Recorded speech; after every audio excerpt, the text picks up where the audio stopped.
Well, hey, my name is Ryan Earnhardt from CreativeSoundLab.tv, where audio recording is an art form.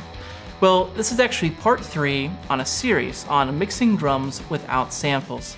And this is actually a follow-up series. I did a series a couple months ago on mastering the art of recording drums without samples. And this is really mixing drums without samples. If you haven't checked out that Mastering the Art of Recording Drums, go ahead and check that out now. You can also check out parts 1 and 2 for this series on mixing drums. It's a really great series so far, and I got so many good questions on this topic, and I'm just covering and following through with the entire really concept of drum production. So this episode for this week is really about EQ. The last one was about compression. And compression really gave us some flavoring on the side. It did impart some tonality to the sound. Most of its job was controlling the attack, the sustain, really bringing out qualities that we wanted to. And it really kept the sounds as whole as possible. Now EQ is much more destructive. That's why I wanted to save it for after the compression. So EQ, we'll be asking, do we really need the EQ added to this, or is it just fine left whole and untouched? And always my goal is to kind of minimally EQ different things, because I think there's a reason why we recorded them on the day of tracking. I try to track the sounds that I really do enjoy, I really do want to mix with. And so today is really about going through a 5-step process that I've come up with that I use for adding EQ for mixing for drums. So this is really my process for using EQ. First, I definitely listen and see, okay, what's something that I don't like? Is there something that is causing problems? Is there mud? Is there bleed? Maybe it's a live recording and I need to really tighten up a few tracks and really take out maybe kick drum out of the vocal mic, for example. Really listen to see what the problem is. Then the next is to solo. Well, maybe there is some weirdness out of that kick drum in the vocal. Maybe that's what's making my kick drum sound so weird. So I solo the vocal to find out where that problem is. Maybe it's in other tracks too. And maybe I have to reduce that same point in the EQ on other tracks as well. So I'm soloing to search for those issues that are happening. And then from there, I'm reducing with EQ. So at that problem point, I'm reducing for those frequencies. You can always add to help you find the sounds, help you find the problem, but really the goal is to reduce those particular issues. And this is really just seeking out to really the end goal is to make a cleaner sounding track. So we're not really to change the sound at this point. We're really just trying to clean it up. Listen, solo, and then reduce the issues. Then from here, we have a pretty good sounding track. It's pretty even keeled, but then we can use additive bands of EQ to really sweeten the sound. So maybe a touch of highs, a touch of mids, maybe a touch of lows for the kick drum. This is really adding on top of a good foundation, a good clean sounding track that doesn't have very obvious issues that are interfering with other elements. So adding comes really pretty late in the process. A lot of people, they probably add the very first thing. They think, well, there's something weird, so I can't tell why the kick drum sounds so funny, so let's just add more bass to the kick drum, and hopefully that'll fix it. But this method here really just searches out the problem by soloing the tracks you think contain the problem, and then we reduce, and then we add for sweetening. And then from here is kind of a utility function of EQ, really adding a high-pass filter. Anything like a hi-hat really can be high-pass so that we don't get any kick drum in our hi-hat mic. We can also do a low-pass. So if there's something that really doesn't need tons of high-end, well, we can do a low-pass on that too. Maybe it's a subtle low-pass, even way, way up high. Maybe 5 to 8K, maybe even up to 10 or 12K, just to subtly soothe the mix of any brittle high end.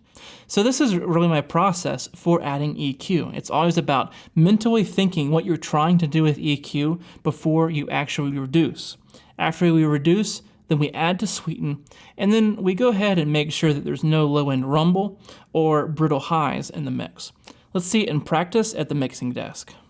Okay, so the first step is to listen. And of course, let's just refresh where we are in this whole mixing process here. Here's what we have so far.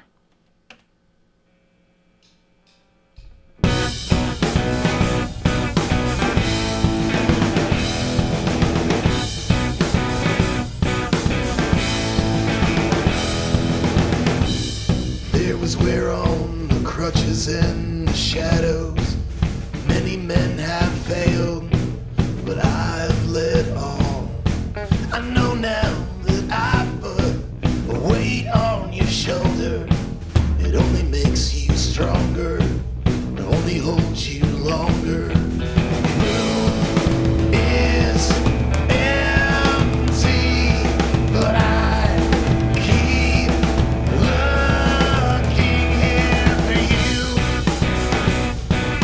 Lonely for you, yeah, lonely.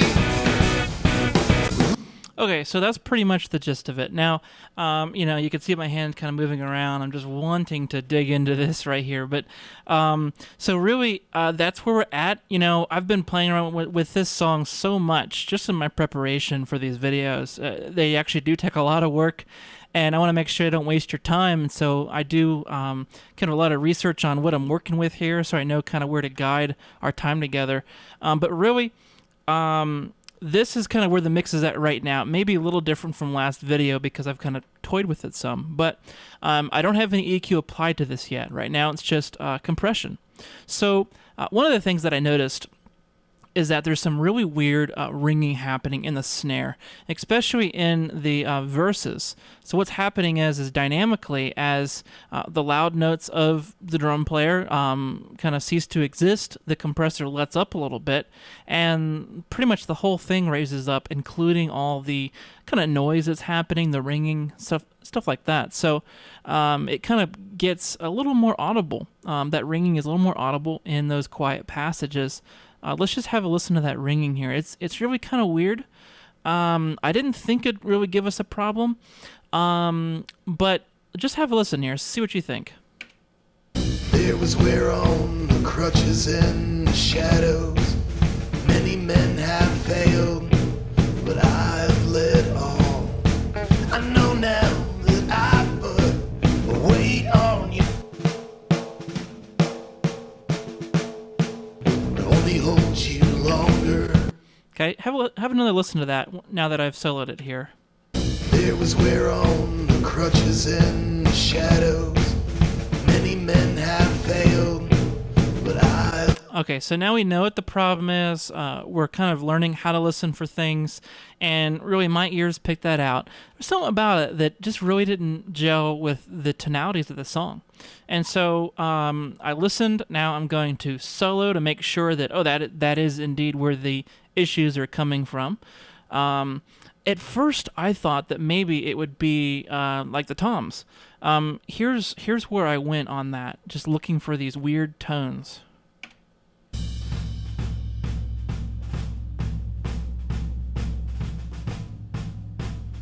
So yeah, there's definitely some weird sympathetic resonances that are happening, but really the issue that I was hearing in my head was really this this snare top microphone. So let's go ahead and apply some EQ to reduce the issue, and then after reduction, then we add to sweeten, and then we do our high and low pass filters.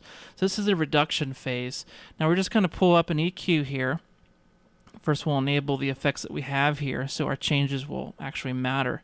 And what we really need to do is kind of do a very thin band and really look for this problem. And really the classic, well, maybe it's more of a modern approach using computers, is really just take your mouse and sweep and try to really make this sound as nasty as possible. And you'll know that, hey, jackpot, you found the problem. And then from there, you basically just go straight down. And so what I'll usually do is, as soon as I find the problem, I'll let go on the mouse, and then I'll come back to the faders and use the faders to basically go down. That way I don't mess up any of the frequency selection. So let's look for this issue here of this just this gnarly ringing.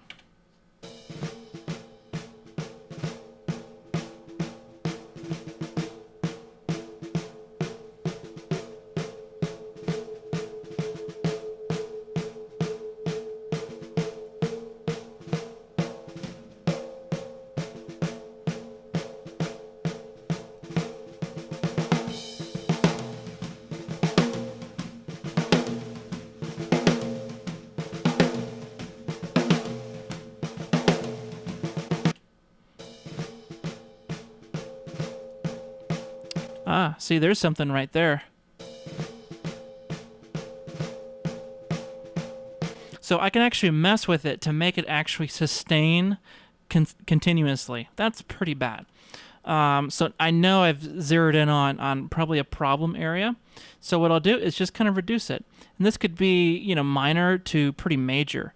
So I want to go ahead. I don't want to completely ruin the sound of the drum, and I basically narrowed it. I'm not doing something like this. It's very actually narrowed. So it's a narrow Q here, and I'm just gonna kind of try to take out, you know, reasonably the stuff that I don't like. Let's go looking for something else. I'm hearing something else as well. So once again, narrow and just looking for something.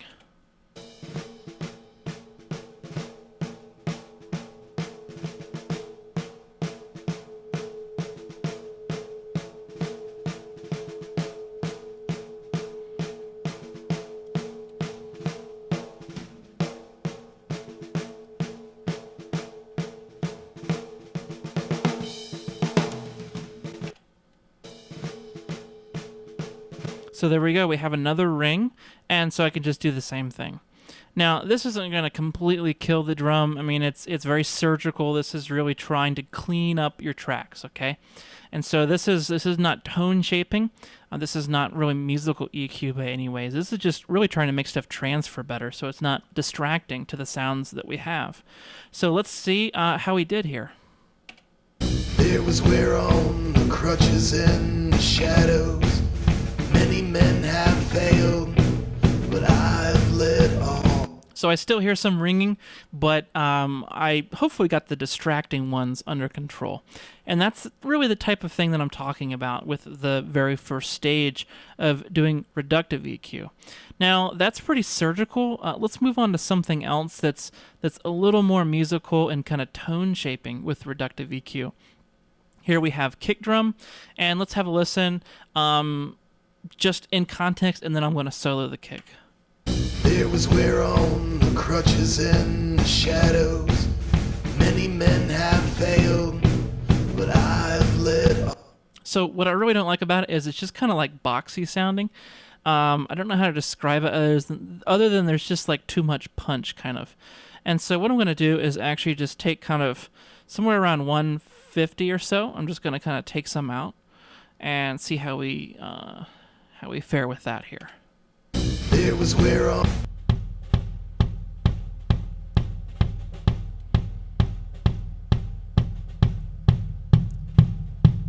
So that's the stuff I'm taking out. So what I'm doing is by taking out something that's too strong in our sound, in its tonality, is we're able to appreciate more interesting aspects like the low end or, you know, clear highs or something. Maybe for like vocal, it'd be like some harshness, kind of like, you know, right in kind of the upper mids that kind of hurt your ears, or, you know, stuff like that. We really try to reduce areas that distract our ear from really the nice things about a sound. And so for this, I could add low end.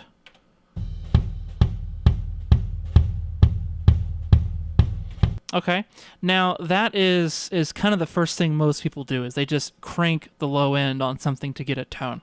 That kind of works if you're using, an EQ that is very forgiving, maybe like an outboard EQ or something like that.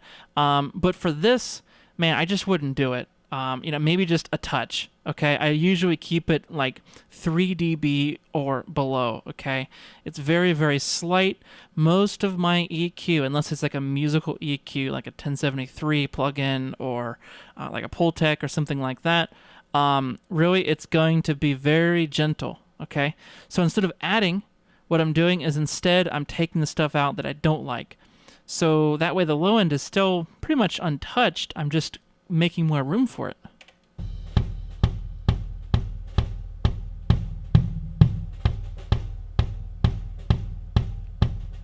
So in a sense, I could reduce the part we don't like and then boost it up by 3. And then now I do have more low end because, I took away this part, but then I'm adding as a whole, everything.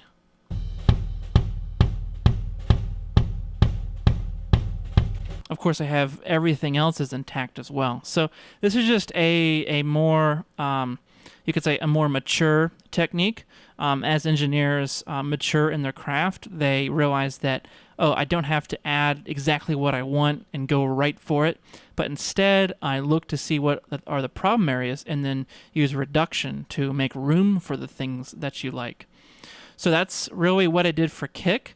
And then the next stage is additive. So I actually have found that for this particular track, I do like just a touch, okay? Just like that.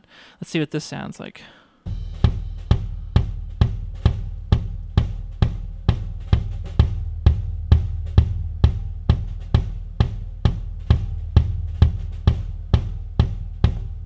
Okay, and of course, this may not sound like a lot, and you may be tempted to really crank it, but I guarantee you, as soon as you do a test listen out in your car, you'll realize, wow, that kick is just really too strong, okay? It's too strong, and to even get it to where it sits in the mix so that everything else about the kick is audible, such as the harmonic content in the mids, and of course the attack, then the low end is just way overwhelming. So it is a balance. If you find that the low end isn't matching up with a bass guitar, for example, you have to kind of treat these as like two separate issues. So you have to listen to how this low end interacts with the bass guitar, but then you also want this to cut through so that your ear can identify that, oh, that's a kick drum and it's being slapped really hard or whatever that may be. This is all the identifying information here, and it's all important. It's just a balancing act. And so that is really my process. Then from here, I can do a low pass and just very, very gently, just kind of low pass anything that really doesn't need to be there, okay? So I don't need anything like 10K in my kick mic, but I do know there's some nice attack information here, so I'm not going to go too low with that. I can pretty much do this with all the tracks as I go through them. So the first is to reduce, then add, and then kind of do this utility function where I know I'm not getting stuff in my tracks that I really don't need. We've done snare here. For snare bottom, we could totally do that. We could go ahead and add an EQ and do just a nice, gentle, say, high pass because it's mostly high-frequency content. And I think we'll just leave that alone. Same thing with toms. I didn't really do a whole lot to these toms. I'm really digging how they're sounding. For the overheads, let's see here. One thing that I did try is to actually take out some of this kind of lower, same kind of thing like in the kick drum. So let's go back to the context, and then we'll come back to this EQ. So let's listen for those kind of honky lows at 150 here. There was wear on the crutches and the you longer. Room is empty, but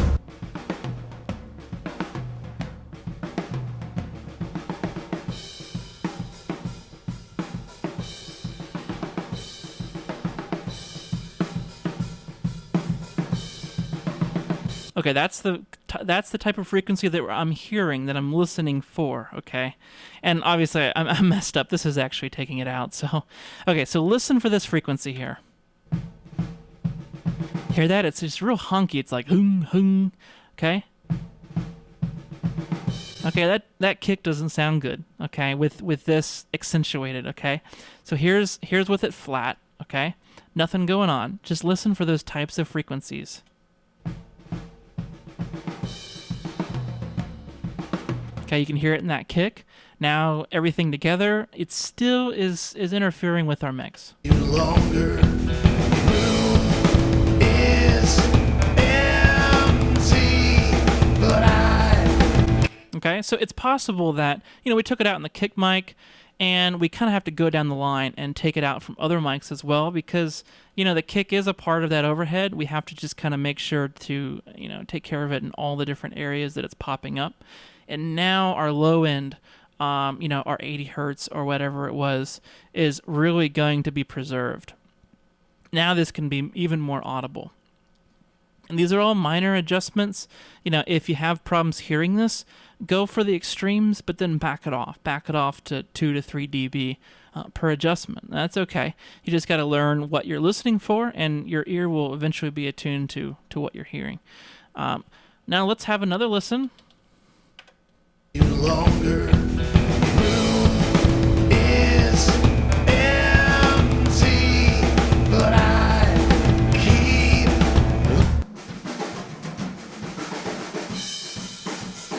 Okay, now those room mics are sounding pretty good. Let's hear it without the treatment that I did here.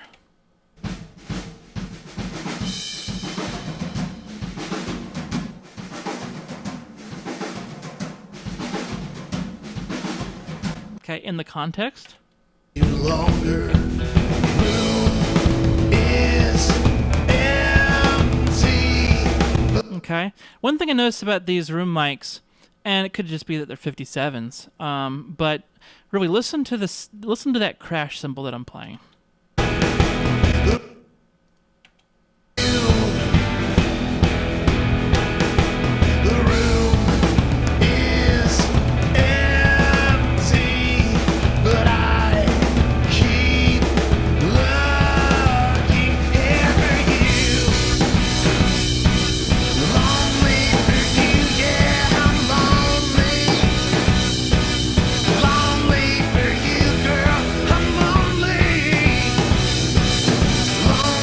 Okay, so we're kind of limited, and this is exactly what we're looking for when we listen and then we reduce is, okay, this is limiting our use of this channel. We can only turn it up so loud before it kind of destroys certain elements of the drums.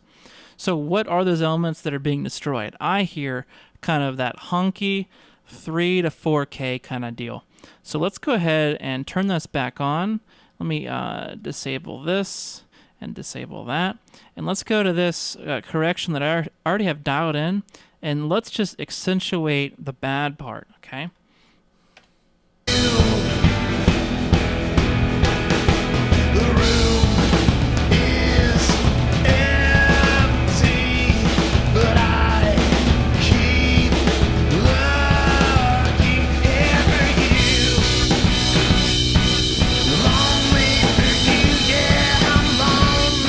Okay, now that actually did sound pretty cool until that cymbal came in. So depending on the song, if the cymbal wasn't used, that actually is a pretty cool sound. But that cymbal is really overtaking the nice smooth ribbon sound of my overheads. I don't want that. I want it to, preserve that sound of the overheads that was so nice. And I just want this to add some three-dimensional qualities.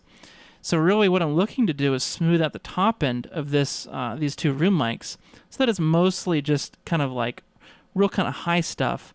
And it just kind of very subtly cues in the listener that, oh, there's some kind of reverb and roominess there.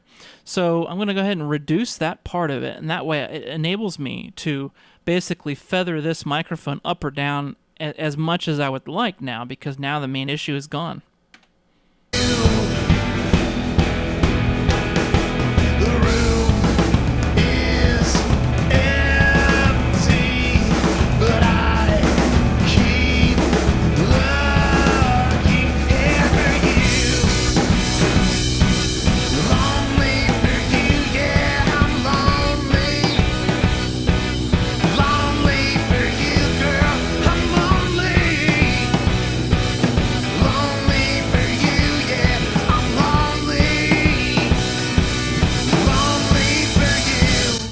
Okay, so really a lot of the stuff is coming in. There is some cymbals in the room mic, but a lot of the harshness is gone. Harshness is gone. And so really now what I'm hearing, okay, listen, reduce, then add, is, okay, I'm hearing some kind of muddy lows now. I'm going to listen, and I know where they are. I'm going to go ahead and reduce them. Let's take a listen to this.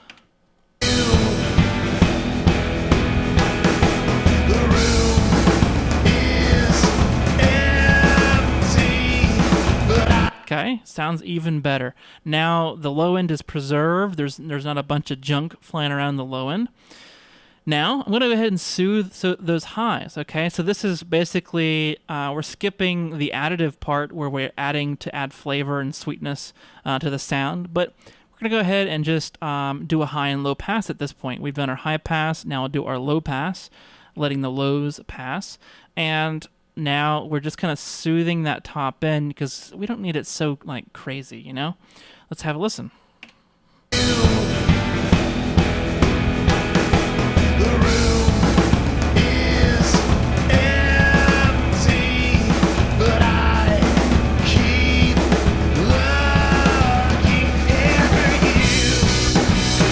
And when adding the high or low pass, you have to basically make the judgment call. How low can you go before it's really noticeable and it's really doing a detriment to that sound? Obviously down here is definitely everybody's taking notice that something's up with the sound.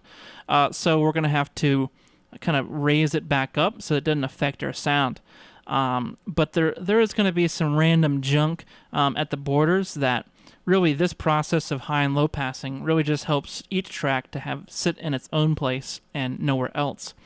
So like a low pass on a bass guitar, for example, in kind of the same manner, just gets rid of maybe hiss or, string noise as the player's moving around his fingers on the strings or whatever that may be.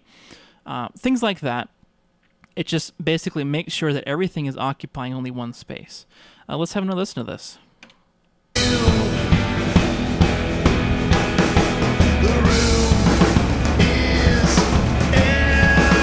I really dig that. Okay, so now we're just going to mix it in.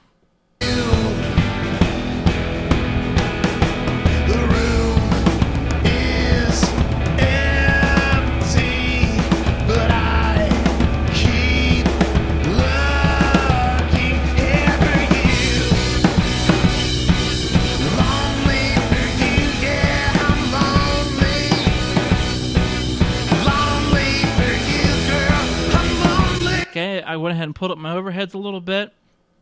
I want to go ahead and back.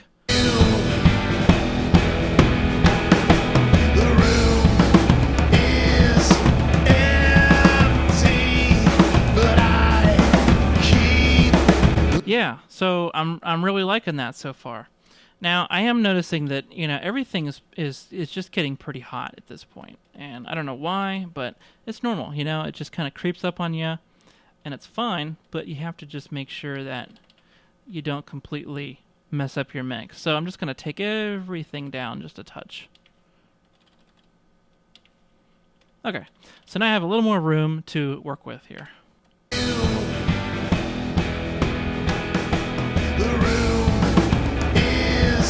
Okay, now I can pull up my main fader here, which really I never touch. I don't even know why it's down. Probably because I didn't do that earlier. But really leave this alone and always kind of build up to that main fader.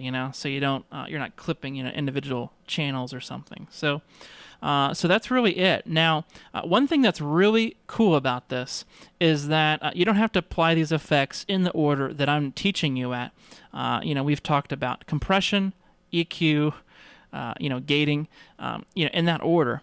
But what's funny is that a lot of times you might do EQ first and then compression. So it's really not even the order that you want to even be applying effects. But if you don't really need EQ, then don't go for it first. Just compress it, see what's there. If you still don't like the sound, if there's issues, listen, search for it, and then reduce. And then you add, add different frequencies to make the sound sweeter. And then you can add your high and low pass filters. So this is just my way of using EQ. I really hope it helped you out. Now, if you have a creative way of using EQ, I'd actually really like to hear about it. I'd really hope to learn something from you guys. So comment below, tell me how you use EQ creatively. Tell me what instrument you're using it on and exactly what you're doing with it. I mean, even if you have a link to like a SoundCloud example, I'd love to hear what you guys are up to. Don't forget about the downloadable PDF. If you'd like this information, you can access that PDF using the links on the screen or the links below. I'll see you next week.